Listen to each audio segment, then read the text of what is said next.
Bienvenida, Valerie. Hola Alejandro, gracias por recibirme. Valerie, eres migrante por naturaleza. Has vivido en 4 de los 5 continentes, has estado en algunos de los mayores conflictos en Bosnia, en Camboya, has vivido en campos de refugiados en África y ahora estás aquí en Colombia. Yo quería saber, ¿cómo ves tú la migración venezolana? Bueno Alejandro, es una migración que lleva más de 10 años. Empezó como empieza toda migración en un país en problemas, en un país donde se encuentran dificultades para la población para vivir. Empiezan a irse los que tienen los fondos para irse, los que tienen familias en el exterior, los que pueden encontrar trabajo en el exterior. Después se van los que tienen que sostener a su familia y que no lo pueden hacer en su país. Entonces viene un familiar, después a veces vienen dos, vienen familias monoparental que tienen que dejar a sus hijos con los adultos, con los adolescentes, y después empiezan a venir esos adolescentes, esos niños, esos abuelos. En los últimos 2 años, diría, es lo que hemos visto llegar a Colombia. Entonces pasa de ser una migración escogida, voluntaria, esperanzada, para encontrar un trabajo, para mejorar la vida, a una migración que se vuelve más obligatoria, desesperada, desesperanzada.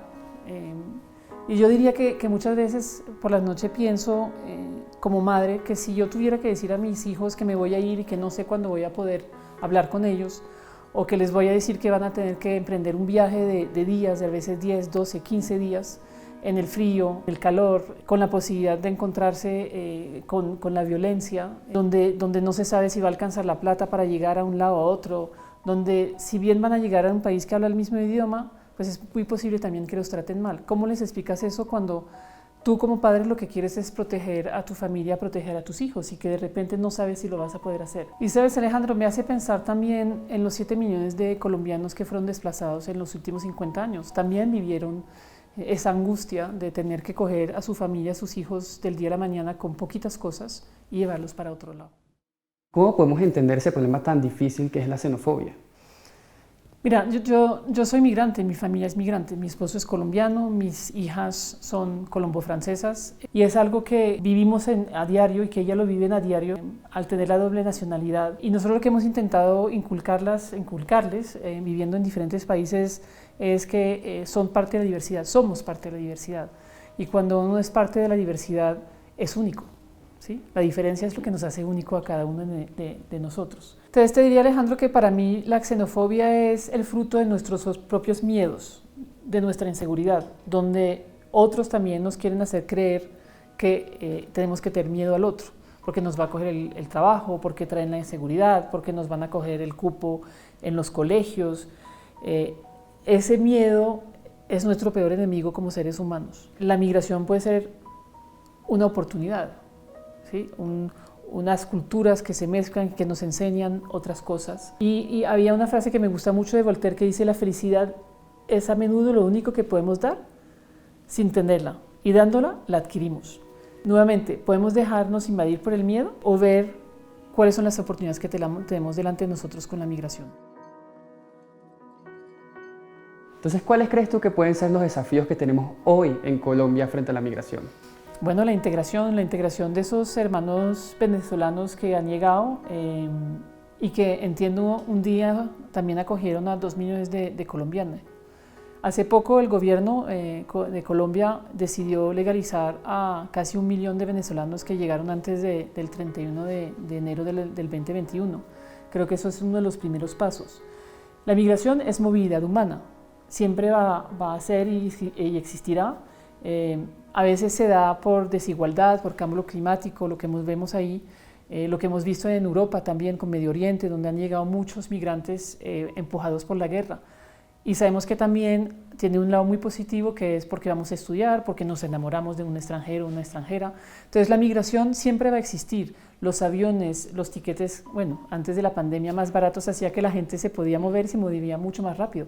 Y eso va a seguir, es parte de nuestra naturaleza. Save the Children tiene un programa de transferencias monetarias en alianza con otras organizaciones. Esto es algo muy novedoso y que solo recientemente se comenzó a aplicar en Colombia. ¿Por qué sucedió esto? Tienes razón, Colombia es pionera en hacer ese programa. Mira, yo cuando estaba en República del Zaire, después del genocidio de Ruanda, donde llegaron muchos refugiados, yo llevaba un campo de refugiados de más o menos 110.000 personas. Y había todas las semanas que entregarle la comida, la madera para cocinar, la ropa, bueno, hacíamos distribuciones casi diarias. Entonces, ¿qué pasaba? Comían siempre lo mismo. No se alentaban los mercados locales, ¿sí? Porque pues no compraban localmente. Ellos hacían trueque con la comida porque pues tenían siempre lo mismo y hacían trueque para intentar pues comer otras cosas, tener otras cosas. No se tomaban en cuenta dietas específicas, alguien que tenía diabetes o alguien que necesitaba, no puede comer una cosa o la otra, que eso pasa a todo el mundo, ¿no? Pues a todo el mundo, a mucha gente. Mucha de esa comida era importada y a nivel logístico era gigante lo que teníamos unas carpas gigantes para guardar la comida, asegurar que no la robaban, contarla todos los días, sacarla, entrarla, asegurarse que ya no, la prevención de esa comida no pasaba. Entonces era bastante complicado. Al tener transferencias monetarias, pues es todo lo contrario. Ayudamos a los mercados locales, las compras locales, pueden comprar las frutas que existen, pueden también ayudarse a comprar algo más barato y vender en la calle, entonces empiezan también a hacer un poco de plata. Se pueden mover a otros lados, no tienen que quedarse en un campo encerrados porque ya pues esas transferencias se pueden hacer en una ciudad o en otra en el país. Entonces es mucho más fácil. Necesita controles un poquito diferentes y los criterios que tenemos son muy bien establecidos. Mira, era impresionante las historias que nos contaban los colaboradores de Save the Children sobre las reacciones de la gente, cómo les daban las gracias y para ellos lo emotivo que fue saber que durante todo ese tiempo tan difícil de la cuarentena estricta que tuvimos, podían darle un poquito de alivio y de alegría a esas personas. Entonces tenemos unos testimonios maravillosos de todos ellos. Valerie, entonces, ¿cómo podemos mover esas fronteras? Mira, las fronteras es una línea física que se hicieron entre los países hace muchísimos años. Un paso fronterizo que nos indica que estamos de este lado o de ese otro lado, en este país o en ese otro lado, ese otro país. Lo que tenemos es que remover esas fronteras mentales. No las tenemos para decir a nuestros hijos que se vayan a estudiar, no las tenemos para decirle a nuestros hijos que se vayan a buscar, o para nosotros a buscar un mejor trabajo, una mejor vida en otra parte. Entonces, no las tengamos para quienes tienen que venir, no porque lo escogieron, pero porque si no vienen se van a morir de hambre y sus hijos se van a morir de hambre. No cerramos las puertas a las personas que no tuvieron nuestra suerte.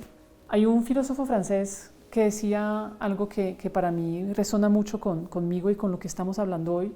Decía, la discordia es el mayor mal de la humanidad y la tolerancia su mayor remedio. Se lo dejo.